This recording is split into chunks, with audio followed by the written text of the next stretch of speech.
super hot fire right now. Okay.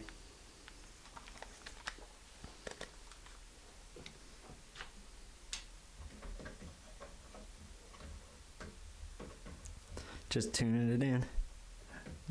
Is that working for you? How's that sound? Even better? Oh, I can definitely hear. Hopefully on my hunting experiences, I can hear game walking through the forest like this. Can I borrow this shit to hunt with? Yeah, well, the problem is you'd have to tote a generator with you. That's what I brought Andy for. What, he's going to power this thing? What, are you guys going to hook it to an electric bicycle and put a high-powered mic out? He's just going to haul my generator around. We'll plug into the son of a gun. And do you really think that you're going to be able to hear a deer while your generator's going? That's the only thing you're going to hear. I'm going to have him have an extremely long cord. Oh, thumpity bump bump. Gosh. Sorry, I don't know. Sounds like you're beating the shit out of me in the parking lot, but that's nothing, dude. That's what kids do when they get older. That's just beat. So, the first order of business is what the hell, man? The last podcast didn't perform for shit.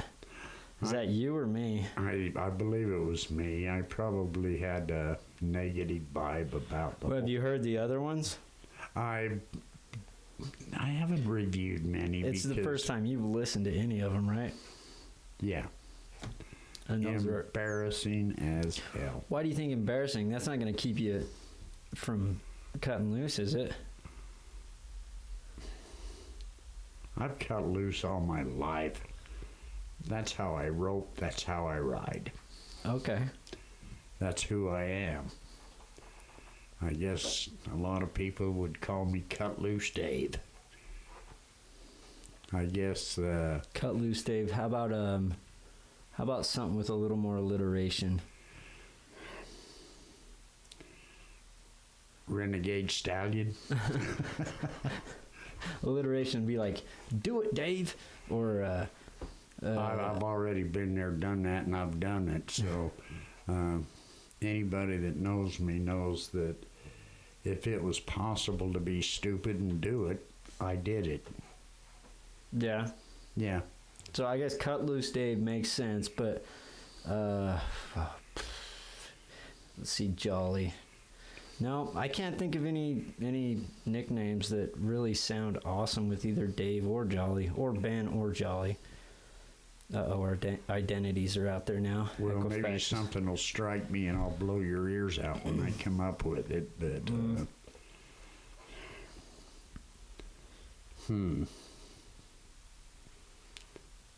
erratic, crazy Dave. Okay. Yeah. No-brainer Dave. No-brainer. Dave? I had a couple of people call me the Dave. The Dave? Yeah. That actually sounds a lot better. There's also, I think there's a TV show called Super Dave. What'd you... Oh, well, we've got a new episode coming out, and that guy's going to have to look for a job. I'll make it quick. Okay, that one's yours. All right. All right. Wow. This is quite a topic. Just as special as the last one. Yeah. Scribble, zam, zam, damn. It's perfect. Well, shit. So which one of these zigzags are we going to talk about here on this zam, zam, damn? Nothing, that's personal. That's your stuff. Oh, that's my stuff. Yeah. So... The only thing personal about me is the fact that I don't shower with a video camera in there. Some things are embarrassing, not for me, but for those that might watch. Who do you know that showers with a video camera? And what is that for? Is that to get in the places they can't see? Well, I used to stick them in ladies' showers. Holy Jesus. You can't say that on here. You'll get yourself arrested. Oh, I've been arrested before. For that, though, that's a... Oh, good Lord almighty. Isn't it crazy? You used to be able to get away with that kind of shit. Not I never did. Well, no, I'm not saying that it's okay or anything. I was listening to another podcast, and they're like, yeah, do you remember... You used to have to, even when I was in junior high and stuff, you used to have to take the showers. Everybody had to take showers. I doubt that even happens anymore. What, that people take showers? No. Like gym class, after gym class. I doubt that it's even allowed. I wouldn't know. I don't know, but... What, a video camera? Or holy fuck, man. No. What are you talking about? Junior high gym class. Okay. Did you have to shower with everybody else? Well, yeah. I doubt they do that now, is what I'm saying. Is what I was listening to a podcast, and they were like, did you have to do it? Did you have to do it? And then they're like, yeah, I bet it doesn't happen anymore. And so well, I think even in high school when I was doing... Well, yeah, no, I'm starting. It starts in junior high, but then it goes to high school. But the funny thing about this podcast, they're like, yeah, and our coach's office was in the locker room, windows facing the shower. Wow, what a perverted coach. No, that was common back then. Well, it's not... Wow. That's just what I wanted to do when I was playing baseball and different things, and go in and take my shower before my next class, is to look up and see my coach with his nose pressed against the window. Through the blinds, all you see is his nose, and then 2 rungs up, there's... Yeah. Yeah, that's interesting. But what I'm saying... Thank God that never... I don't think it did. But with, like, all the... Well, fuck it. Dropping that topic. Well, what I did was vulgar and a possibility of arrest, and then you can just go F it. And I think that you need to clean up your language a touch. Me? Yeah. No. I've taught him well, haven't I? No, This is an effing world of a bunch of effers. You're only saying effing because you're like, oh, I say fuck a lot. Yeah, effing. Effing. All right. I'll get you back on the curse words here by the end of it. I'm talking like people talk. Oh, well, that's a very offensive situation all by itself. I'm not saying grocery store, not going into a grocery store and be like, how much that goddamn bread, for fuck's sakes? No, it's none of that. It's just when you're having a conversation with somebody, why would you try? You've never told me to curb my cursing in a casual conversation is what I consider this, even though there's microphones in front of us. Well, normally in a normal conversation, you're pretty kosher. In these private situations, you are extremely vulgar. No, I'm not. Okay. I'm no different. And this isn't an extremely private. This is way more public than private. Yeah, and I'm amazed at your vulgarity. I'm talking like people talk. I'll be effing. Or I will be effed. Effed. There's more. There's effing. There's effed. There's no cornhole. Cornhole. See, that implies a bunch of stuff that's more offensive than saying. Well, when you say effed though, you're implying fucked. You're saying it. You're saying it. It just doesn't have those consonants. Damn. I've got to pick up them consonants. No, it's like that's the funny thing about like living here in Utah. All these Mormon kids out here, they'll run around and say frick, freaking frack, frick, frickin' son of a frick, frack, dang, ding. And it's like, you just said fuck, damn, fuck, damn. But they think it's okay because it doesn't have the UCK on it, but it means the exact same thing. Your grandpa on your mother's side, and oh no, he would never. Yeah, no. I'll let you go. Him and his son picked it up, and it was hilarious to me. Dag-nammit. And I'm going, dag-nammit? Doesn't that mean, damn it? And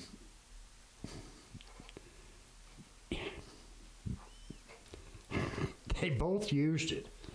And, I'm trying to think of a couple of other phrases they used.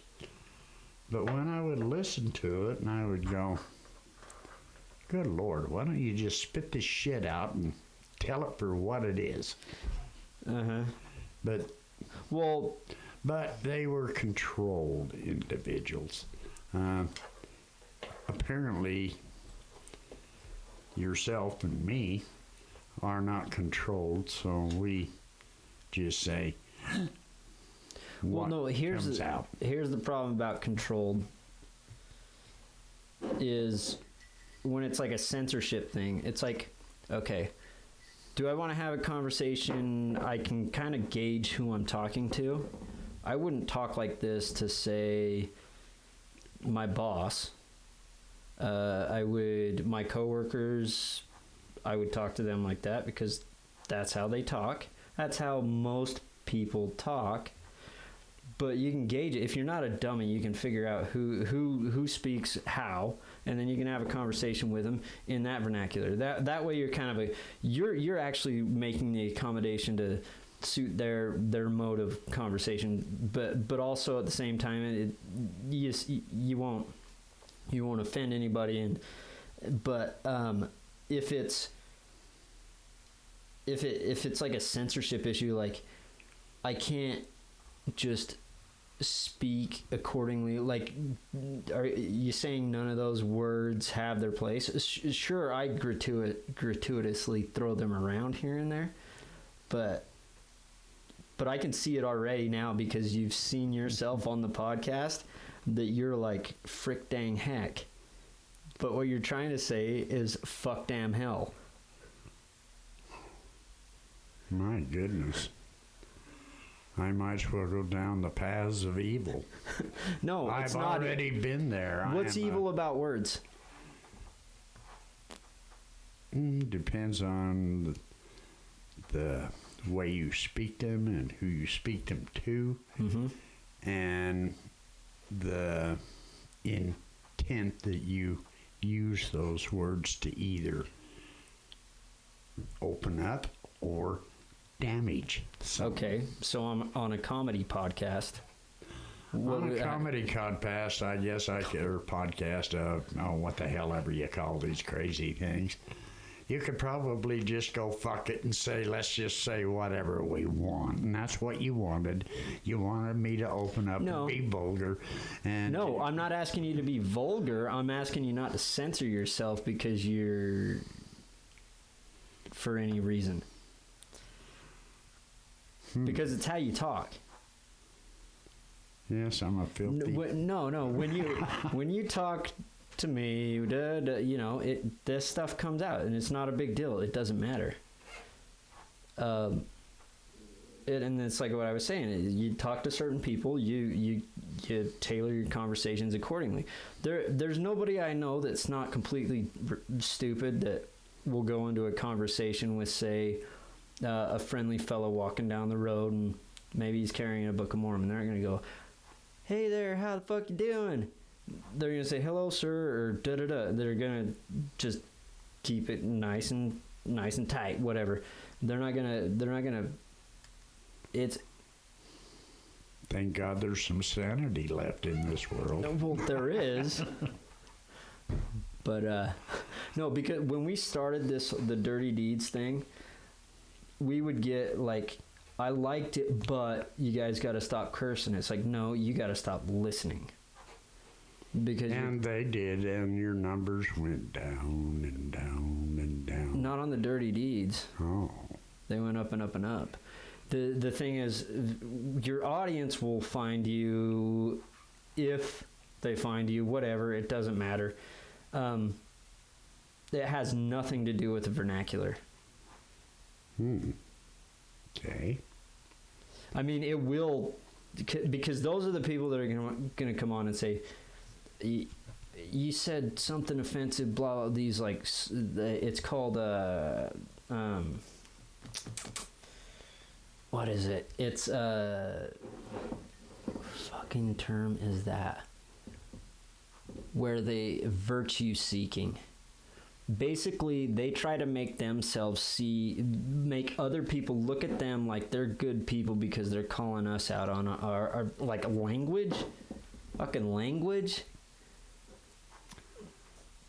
That's not a big deal, is it? Language on a comedy podcast? No. I mean, sure, and granted, these people that were calling us out were relatives and of me or my partner, and they didn't get what we were doing. So it's like, this isn't for you. I mean, oh, they're on camera. That's what they were thinking. They're on camera, and then they're like, oh, why are they swearing so much? It's like, because it's how we talk. We're talking about a race. We go, oh, shit, here and there. Oh, my. You know, this podcast is probably going to be one of your zeros. Zeros? Yeah. Oh, well, yeah, it's trending down to 0. Yeah. Which is not a big deal. Not going as you expected. No. Okay, here's we're not talking about a damn thing other than vulgarity and... That's a fucking topic. See, here's the thing about this podcast. And like I said, when I was changing to the narrow thought box, it has to do a lot with ignorance. And a lot of ignorance is on my part. And I've accepted that, and I'll work through it. And most of the podcasts I listen to, they don't go, okay, here's what we do. We talk about light bulbs, dishes, porches, front doors, and back porches. They don't do that. They just go and talk, and that's what we're doing. And, you know, and I get this from some people here and there, and I guess maybe I'm getting super defensive, but when somebody's like, well, here's what you need to do, it's like, fuck off. I'm just going down there to BS. It's like, it's not, there's no, and I think it even says it in the thing, no sense of direction, lots of BS, and maybe we'll learn something, maybe we won't. Hopefully it's entertaining. And if you can't take cuss words, I guess that you don't have to listen. That's the beauty. You don't have to listen, and that's the beauty and the detriment. Like in the old school mediums of entertainment, this is what you had. It was this, and this, and so that's what you get. Eat it. Now you get to pick and choose. So there's no reason to censor yourself. As far as obviously be ethical, but as far as language is concerned, there's no reason to censor yourself. Okay. And that's my stance. Let me not speak in tongue. So, yeah, that got nice and hot, didn't it? Yeah, I think as far as a viewer, I would view this and go, what in the hell are they trying to accomplish here? Nothing. Absolutely nothing. And well, I mean, that's a lie. I mean, what trying to accomplish obviously is entertainment. That's probably the first. Once I get some smarter people on here, we'll have some. Oh, well, that was extremely kick in the ass, wasn't it? No, Apparently, I have just been kicked right square in the rectum. you're the entertainment part. Yeah, well, I was very entertaining, and I just got kicked right in the rectum. I have a anal cavity that's about 3 times the size it was as they booted my ass out the door. But I think, yeah. So well, I guess why I started it was more or less a creative release type of thing, because I don't know, maybe I didn't have enough creative release or whatever, but now like it's not good enough to beat your drums and beat the shit out of your girlfriend like you do on a daily basis. no, she dodges every punch. Okay. I can't even get her. All right, he beats the drums and he doesn't beat his girlfriend. Yeah, But he sure pounds on his old man. Every night when I go to bed, I have to lock the door and stick a prop under the handle to where he doesn't come in and hit me with baseball bats and yell obscenities and just go after me. yeah, Yeah, right. Now, see, now I brought your real light out. yeah. Well, I'm aware of all this and I'm working on it. And see, I hope so, because I can't stand much more. Okay, there's the segue into the next part. Do you not think this is at all cathartic? That's what I found out of just starting it and doing it, and now it's become one of the most important parts of it. Yes, I think you're exactly correct. It's exactly that. Productive? Who's to say what productive is? If it quiets my head for a minute, that's pretty much Well, solid that's production. what exactly, I guess I'm now digging in your underwear. Okay. Is it balancing your brain? I don't do it consistently enough. So when it was like really regimented, which it really ought to be, but it kind of was. Now, I mean, it started in left field. Now it's like on like the foul line on first base, like so. So somebody turned on a light bulb, and this particular fixture has 3 bulbs, but only one is turned on. Not maybe. I think they're all turned on. They're just turned in weird directions, so the spectrum's different. To find that balance for yourself, what needs you must do. Go see a therapist.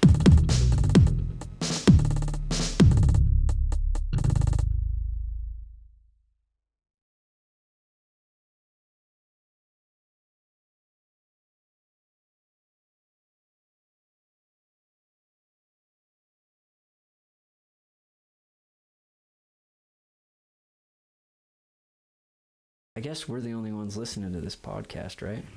Apparently, from what I've seen on the reviews on the couple I've looked at, Great. oh man, this is fantastic. We have so many viewers, and I am so happy you're listening, and hopefully one day this will go megastar. I think so. I mean, we hope to do that. Let's get to our sponsors. You know about these because they sent them to us. Aluminum, or are those steel cans? These are actually steel cans. And who makes them? Good. No, okay. We're sponsored by Orange Steel Cans. Counterquest. Counterpoint steel cans. These are for all your Spices. They didn't send me a copy, so Depends. I mean, if these are to sit on your bed, that's where you put your weed, right? no, you stuff this one with Trojans. Well, why in the fuck would you put such an effort into getting into your rubbers? Like, say you're deep in the throes of passion. Why We're getting dropped by these guys for sure. Yeah, why would you do that?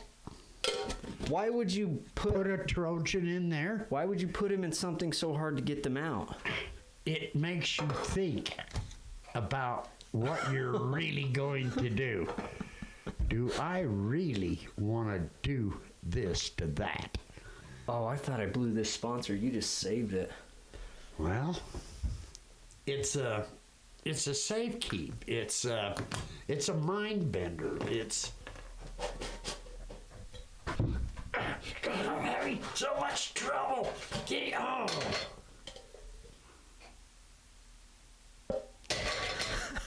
Changed my mind. Get your ass out of my bed. Okay. So, what's that one for? Oh, I am really. Is that one just filled full of Vaseline? I don't need that. All the women I mess with are self-lubricated. Right and lefty? Okay.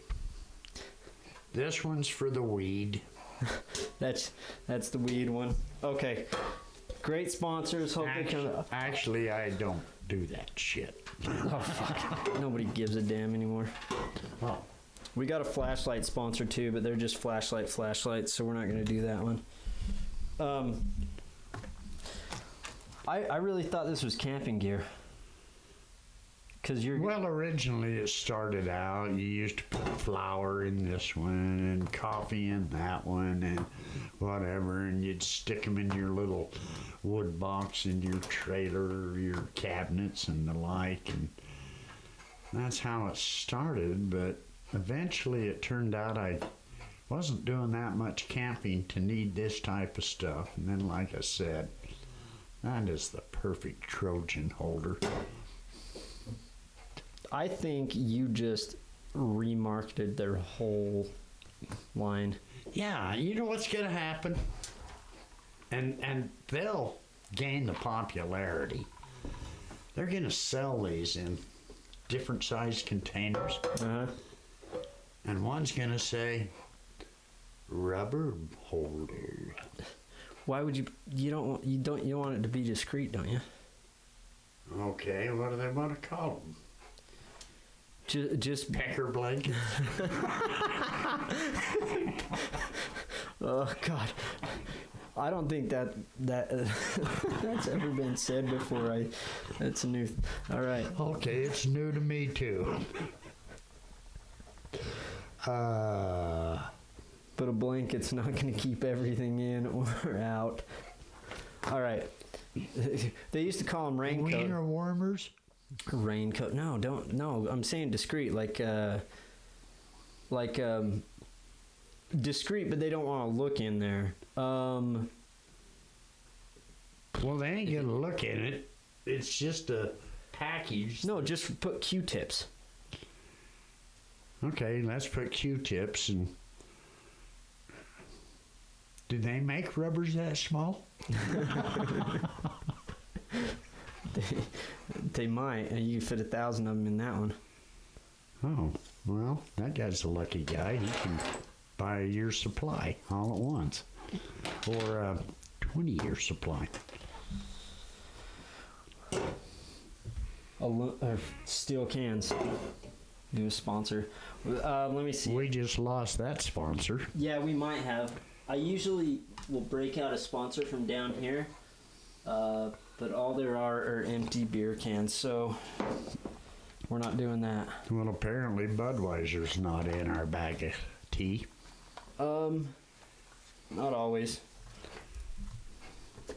So maybe we could go with Milwaukee's Best or something. They're probably looking for somebody to.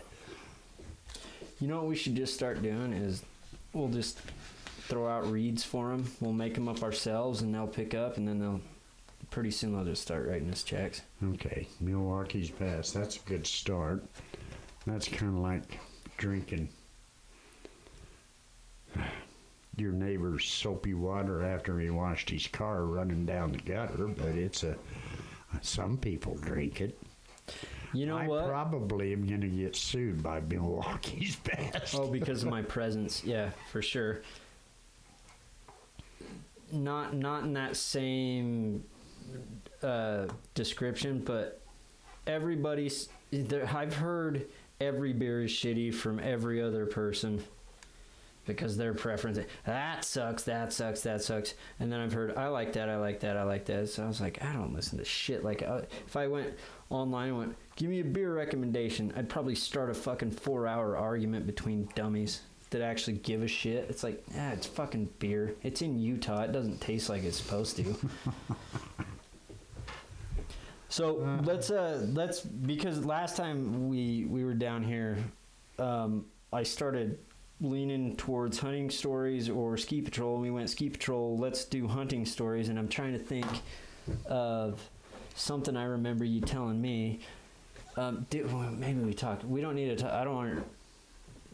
Not necessarily the bumblebee deer, that big bastard, but I'm thinking more or less along the lines of one of them ones where you nearly got in a shootout over a deer. That is a real sensitive thing to me because this happened umpteen years ago with my dad and a friend. The hunt started out with your grandpa, me and a friend, and I'll try to... First names. Okay, Terry. Pulled up into Little Valley and we unloaded the motorcycles, and we had replaced horses with motorcycles, and we were definitely proficient to ride the rugged terrain, and that particular Little Valley is absolutely insane riding. The bikes were made for it. Grandpa, he decided that he was going to stay. What we did is we negotiated the mountain into first saddle, second saddle, third saddle, top. We had already made it apparent what me and Terry were going to do. I was more concerned about getting a deer for my friend than myself. But anyway, Grandpa Jolly went up into the second saddle. He eventually made it up to the third saddle on his motorbike. But where me and Terry had gone was on the top, and we were looking down into the town of Wallsburg on this side. Off to this side. So this is where we went the first time to sight in the rifles this year?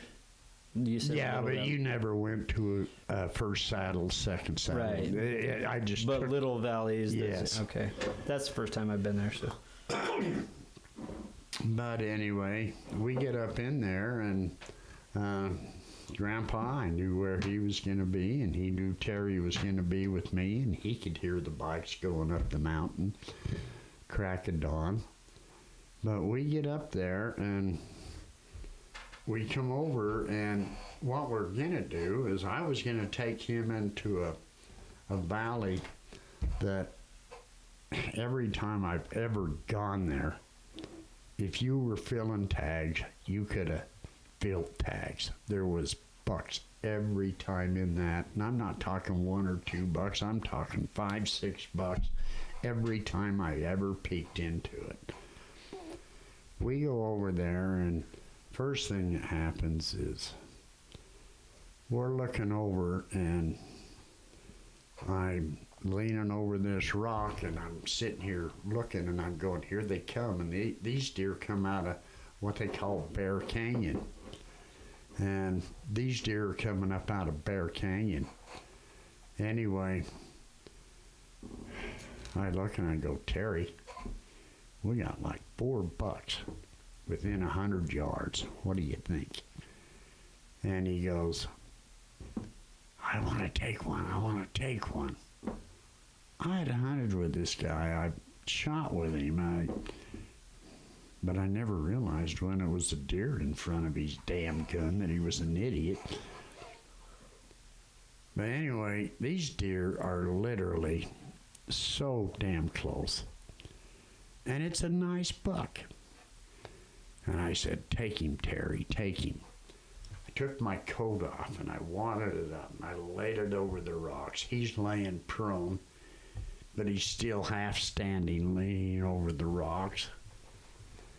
He cracks one off, and I've never been so dumbfounded in my life. That deer spun in a circle, and I'm going, you just shot that deer in the ass. No, I didn't. I said, you just shot that deer in the ass. Good God, Terry, that's not even 100 yards. What's up with you? Well, you can hit a deer in the ass, and you can hit an artery, and they'll bleed out, and they'll die. But So he shot it in the ass. Like, yes, he did. But anyway, we go over there, and we do the prep. Well, he does preparations. I'm not going to touch some damn animal that's been shot in the ass. Yeah. But anyway, he goes over there, and he makes preparations. We drag it back to the motorcycle, and I said, I want to go over and look down in this particular canyon. So his deer's taken care of. It's ready to tie on the bike to come home. By the way, the meat's destroyed. But anyway, we go Both over. sides? Hmm? Both sides went Oh, straight yeah, through. it went through. Got Oh, that 7mm mag. Yeah, boy, that bastard went in the size of your finger and came out like your asshole on the other side. And what was in the middle was nothing but hamburger. But anyway, we go over and we're looking into my canyon, and this is the one that looks down into Waldsburg. And it's getting later in the morning, and by then my dad had heard the shot up top, figured it was us. But we go and we sit on the brink of that, and it was the most amazing sight I think I've ever seen. You hear the thumping coming through the forest, the cracking of the timber. And the first one to come out was this massive, massive 3-point. And I'm talking massive 3-point. We're uphill shooting downhill, probably on a 45-degree angle, probably 200, 225 yards above that deer. The second buck that came out was unfrickin' real. And this is the deer I've talked about all my life that I'm gonna one day exceed, and it'll never be taken from me again.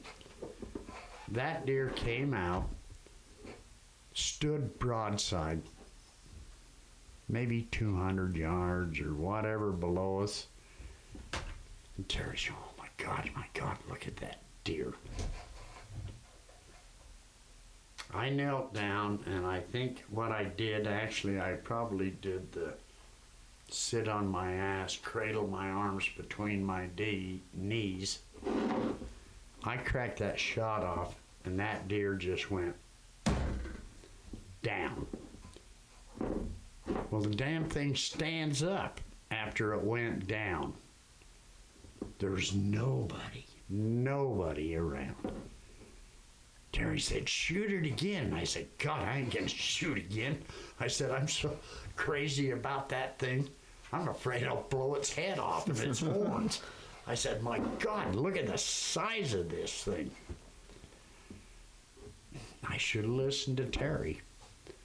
But I said, look, you spot me. I'm gonna go down to the deer. And if I have to shoot it, I'm gonna make sure I don't ruin anything. So when it jumped up again, what did it do? Well, it just stood up and it wobbled, and then it would fall down. It stood up and it wobbled, and it couldn't go anywhere. Mm-hmm. Won't even talk about the bullets that we used on that hunt, because no, that's a true story. It was something I've never shot before in my life, and would refuse to buy them again. Why? They're bronze points. What's wrong with? Their expansion is pathetic.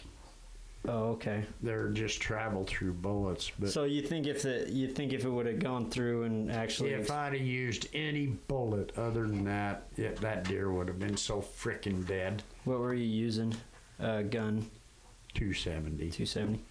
But anyway, like I said, the deer'd stand up. It couldn't even walk. It'd just sit there. Half the time couldn't even get up on its front haunches. Its hind legs were up, then it'd tip over. But anyway, I went down off that ridge and I got within probably 25 yards of that deer. Here comes 2 horses up out of that canyon from Wallsburg. I never would have believed this could have ever happened. They come up and they're maybe less than 100 yards downhill from that deer, but they can see it. Mm-hmm. I'm 25 yards from that deer. I should have just pulled the damn trigger. And shot the 2 guys off the horse. No, killed the damn deer so they didn't have a target. But anyway, this is a true story. They came up and they got within 75 yards of that deer, and the one guy drew his rifle out from the saddlebag or whatever. Wasted that deer when it was on its front legs down with its ass up. He just tipped it over. And anyway, I said, hey, I've already shot that deer. And he said, no, I just killed that deer. Ah, that son of a bitch. True story. Talk to Terry. The one son of a bitch on the horse, the other horse, he went up and around. He could see Terry up on the hill. I hollered up at Terry and I said, waste these 2 motherfuckers. They ain't stealing my deer. Terry just sat there. That guy went clear up around the top of that ridge, came up behind Terry, pulled out his gun, and he said, don't fucking do nothing. I'm sitting here talking to this guy, and I said, you know I killed that deer. Well, why didn't you finish killing it? He said, so I guess it's my deer. And I said, you're not taking that fucking deer. He literally pointed his gun at me and he said, we're taking that fucking deer. I sat there in a numbness because I didn't realize the world could be that brutal, especially with what I call hunters, the ethical. Yeah, because typically you all you run into on the mountain are great people. Yeah. But anyway, I hollered up at Terry and I said, this son of a bitch said he's stealing my deer. Terry said, this guy's holding a gun on me, David. And I'm going, you gotta be bullshitting me. And the guy literally down there with my deer said, I'm taking that fucking deer one way or the other. I'm sitting there and I walk down with my rifle just to explain this deer. That was a Remington BDL 270. They are 42 inches from barrel to butt. I could place that rifle inside of that rack. Literally place it inside of that rack, and the barrel or the butt never touched them horns. That deer had to be close to 50 frickin' inches. I'm stifled. The guy makes me unload my gun, throw my bullets, because he's got a gun on I'm me. fucking mad. Oh, I want to find his you grandkids and smack them. You asked Terry about this. No, I believe it because okay, this isn't the first time I've heard this story, but it's been a long time since I've heard it. And then also I've had a lot of hunting in between. Like, when I say long time, I might not have heard this in 15 years. But it dumbfounds me. There are those type of people out there. They're still fucking out there. I hope I don't have to run into any of them, because not that I'll do anything, but I just don't want to be in that kind of shit situation. And it's fucked up that they were that goddamn greedy. I mean, I could have shut the fucker off his horse and said, fuck this, and taken my deer. But that's... No, you did the smart thing. And then back then, in the fucking John Wayne days, well, how long ago was it? Oh, Jesus. I don't know. Would you bet before I was born? Before you married Mom? No, I was married to your mother because what happened in the end of that scenario is I could hear Dad's motorcycle coming to the top. Mm-hmm. Came out and he seen Terry's motorcycle. He seen the deer beside it, and then he couldn't spot my motorcycle, so he knew where I would go. He came around, and when he came around, I'm hiking back out of there, coming up to Terry, and I'm going, I can't believe this fucking bullshit even happened. And Terry's going, this is insane. Those guys were going to kill us over that fucking deer. And I went, oh my God.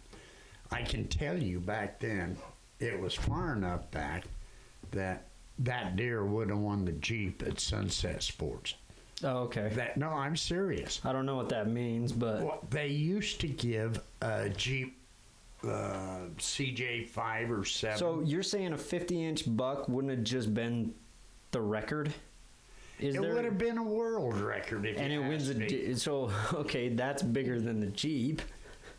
But what I'm saying is, if I'd have had that deer in my possession, it would have got that Jeep. Okay.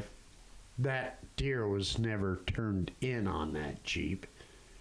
But what happens is Grandpa Jolly comes up there, and I'm sitting here just totally crazy, nuts.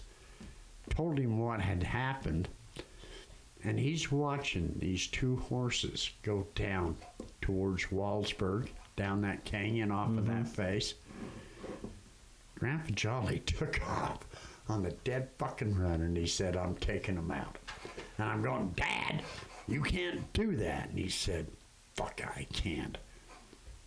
He ran down off that ridge, and I'm running down after him, and he's going down there with a 270, and I swear to God, he said, all right, I'm not going to kill them. I'm going to kill the horses. And I'm going, you're kidding. And he said, do you think I'm kidding? I literally had to lay my hand over him and the rifle and say, let's just fucking forget it. Oh, but shit. Grandpa, that's who he was. He would have taken both them fucking horses out. He wouldn't have taken the men out, I don't think. But I guess I'll never know. Were they wearing cowboy hats? Wouldn't a couple of those flippers looked awesome? No, that one day if Terry's still kicking and we talk about that story, that was one of those days that you have memories, you have thoughts, and then you have a real attitude about what the fuck would happen if this ever happened again. Yeah. There's always... Probably the second time. Yeah, there's always that what I should have done. Probably the second time, before he made me unload that gun, is it would have been... Folded his fucking horse. Said, you're next. No, I mean, that's brutal, but... Well, that's what they deserved. That's why even not very long ago it was kind of the Wild West. You know, with people could do that, with no repercussions. They'd be like, no, it was my deer. And the sheriff would be like, they said it was their deer. It's their deer. I suppose it's their deer. They got deer. They put their tag on it. It's their deer. And you could plead your case all the while. But if you had two people who'd been like, no, they held us at gunpoint, those two fucks would have been like, now. That's like about. But yeah, that's neither here nor there. Well, but you asked for that crazy story, and that's pretty nuts. See, that's why I have a vendetta on what's coming up.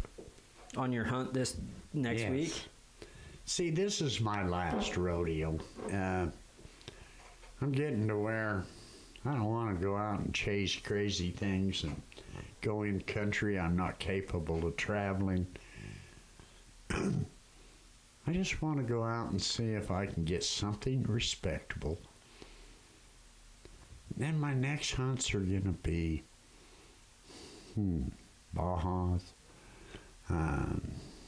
You're talking about Baja, Mexico? Yeah.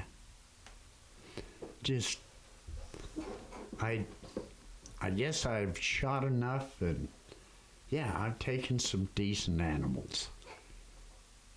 But I literally had a trophy of a lifetime stolen from me. And if I could replace it, probably never happen. But if I could, that would be a good thing to send me to my grave with. But like I said, I seriously think it's my last rodeo, and I just want to watch you and your brothers, your kids, go out and enjoy the world of sports, the world of trap shooting, fishing, hunting animals, and just the whole experience. But I guess the only message I would put out to the world is, when you do it with an attitude of what it really means to you to go out into the wild and come across an animal and take its life. You might feel like a conqueror, but if you go out with the attitude that you want to eat the meat and you want the experience and you want your children's to understand it, I think you meant children and children's. Yeah. Children. Yeah, children. But you have to teach the experience of respect. And I seriously mean this, that... Well, I don't believe that... I mean, there's obviously different avenues for teaching respect. But that one puts it that's a pretty deep impact when you go and do that. To understand respect, like that will just pierce it right in. Well, when I'm dead and gone, I hope you and your children are still out there hunting for something. Not to necessarily kill it, but to go out and have the experience. And whatever happens out there is always an experience. That's the funny thing about hunting. The experience invents itself. The game are a secondary nature, but the experience of walking, talking, the quiet times, the silent times, the viewing times, those you can't explain. And you know that by hunting with me. So many episodes of different hunts that we have been on. What are the best times? They're all the best times. But what are they? What are they?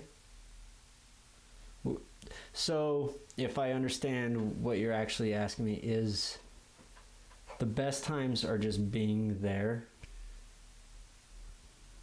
doing that with your family or friends, just the experience. It's the exercising the respect. It's what you learn out there. It's what you see, what you embrace, what you take in. Because when you go out to hunt an animal, you're not driving down a canyon road. You're actually looking at the mountain and seeing what it is, and it's a lot of you kind of embrace the whole bigger picture of everything. And I would say that's it, that you get so much more out of like what's actually here, and the kind of well, I guess that's how I put it. Well, actually, what you did is exactly what I wanted you to say, is you took the whole experience and you enveloped it and you stuck it inside of you and you looked out at the whole picture and you enjoyed that when you did it. And I want you to understand that I want you to always understand that every time I ever went into the wild, back in my healthy days and the like, when I disappeared into the forest, I became a different person. Tarzan? Tarzan. No, definitely not Tarzan. I might have wanted to be, but no, I just went into that world to enjoy everything that was going on around me, to listen to every sound, look at everything that was going on. It might be a ptarmigan running through the grass or a grouse flying up. It might be a little fawn or a little buck. Might be an elk that scares the hell out of you when they whistle. But when it's all said and done, that's the life. Mm-hmm. Whether you bag one or not. You're right. Yep. Let's wrap it up and go. Yeah, I'm sorry I turned this into a... Oh, shut up. Fuck. Number one complaint. Got to stop apologizing.